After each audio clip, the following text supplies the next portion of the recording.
திருகோணமலை பகுதியில் அமைந்துள்ள கன்னியா வெந்நீரூற்று குறித்து புதிய சர்ச்சை எழுந்துள்ளது. திருகோணமலை பட்டினமும் சூழலும் பிரதேச செயலக பிரிவுக்குட்பட்ட பகுதியில் உள்ள சுற்றுலாத்துறை பகுதியாக கன்னியா வெந்நீரூற்று கிணறுகள் காணப்படுகின்றன. திருகோணமலை பட்டினமும் சூழலும் பிரதேச சபை எல்லைக்குட்பட்ட பகுதியில் இருந்தாலும் குறித்த கன்னியா வெந்நீரூற்றானது தொல்பொருள் திணைக்களத்தின் கீழே பராமரிக்கப்பட்டு வருவதுடன் உள்நுழைவு பற்றிச்சீட்டிலும் தொல்லியல் திணைக்களம் ஒன்றே அச்சிடப்பட்டுள்ளது. உள்ளூர் பயணிகளுக்கு 100 ரூபாவும் வெளிநாட்டு பயணிகளுக்கு 500 ரூபாவும் கட்டணமாக வசூலிக்கப்படுகிறது.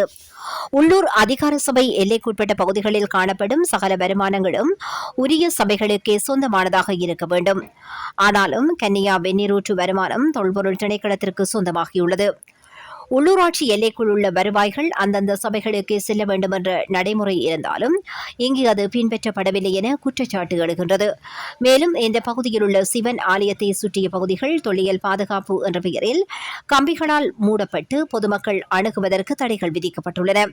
இதனால் சுற்றுலா தளம் என்ற அடையாளம் இருந்த போதிலும் சில அடிப்படை அணுகல் உரிமைகள் மறுக்கப்படுகின்றனவா என்ற கேள்வியும் எழுகின்றது. அதிசயமான 7 வெந்நீர் கிணறுகள் காரணமாக உள்ளூர் மற்றும் வெளிநாட்டு சுற்றுலா பயணிகள் அதிகம் வருகை தரும் இந்த இடம் தற்போது நிர்வாகம் மற்றும் உரிமை தொடர்பான சர்ச்சையின் மையமாக மாறியுள்ளது.